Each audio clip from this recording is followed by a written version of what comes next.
সাংবাদিক বৈঠকে তৃণমূল, এখন নজর রাখবো সেদিকে। কেন্দ্রের কথা আমার সম্মানীয় সহকর্মী আপনাদের কাছে বলেছেন। আজকে দ্বিতীয় দফার ভোট, এবং দ্বিতীয় দফার ভোটে সারা ভারতবর্ষে 89টি কেন্দ্রে ভোট হচ্ছে। বাংলায় 3টি কেন্দ্রের ভোট। প্রথম দফার ভোটে বাংলার একজন নির্বাচিত প্রতিনিধি, যিনি কেন্দ্রের সরকারের মন্ত্রী ছিলেন, তিনি 4 জুন থেকে ছুটিতে যাবেন, অর্থাৎ তিনি আর নেই। আর তার সাথে সাথে যে কেন্দ্রটির কথা আমার মাননীয় সহকর্মী বললেন, বালুরঘাট থেকেও এখানের ভারতীয় জনতা পার্টির রাজ্যের সভাপতি, নির্বাচিত সাংসদ, 5 বছর কাজ করেছেন।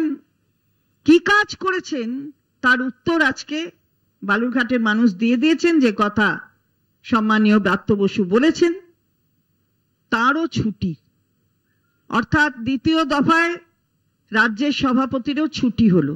তাহলে বোঝা গেল যে এই 2টি দফায় বাংলার মানুষ কিভাবে তাদের রায় প্রতিফলিত করেছেন ভোটের মেশিনের মাধ্যমে। অনেক কিছু করবার চেষ্টা হয়েছে, বাধা প্রদান, বিশেষত আমরা দেখেছি মহিলাদের বাধা প্রদান করার চেষ্টা হয়েছে ভোট দান থেকে যাতে বিরত থাকে।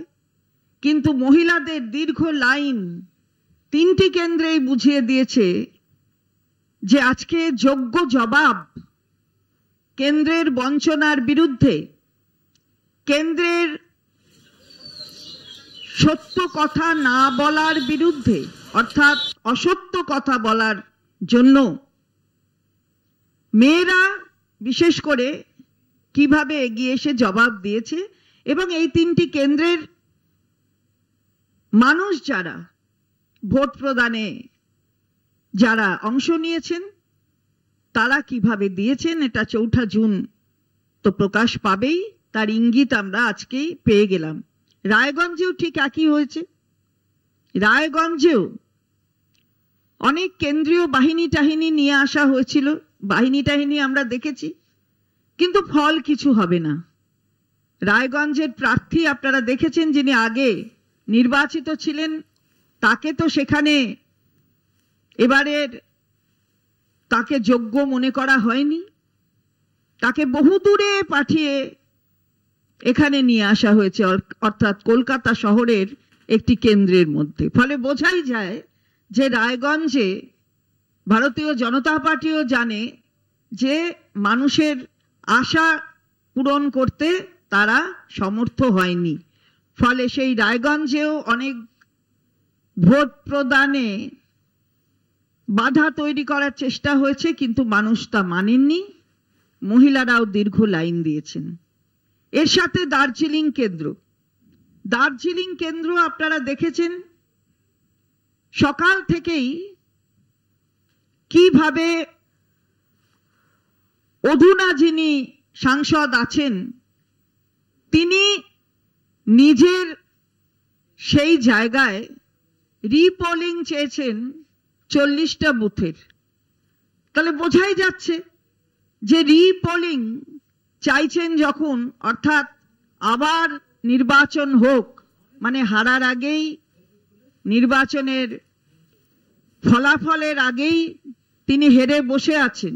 শারীরিক ভাষা থেকে শুরু করে সবকিছুতেই সেটা বোঝা যায়। আর অদ্ভুত কথাও বলেছেন, জানিয়ে আমরা নির্বাচন কমিশনের কাছে আমাদের অভিযোগও পাঠিয়েছি। অদ্ভুতভাবে বলেছেন কেন্দ্রীয় বাহিনীকে ইনস্টিগেট করছেন যে বন্দুক চালাও, গলি মারতে হবে। গলি করে কি করবে না, যে মারতে হবে, অর্থাৎ যদি কেউ সমাজ বিরোধী থাকে এখানে তাকে গুলি করে মারতে হবে, না হলে রাইফেলে জং ধরে যাচ্ছে।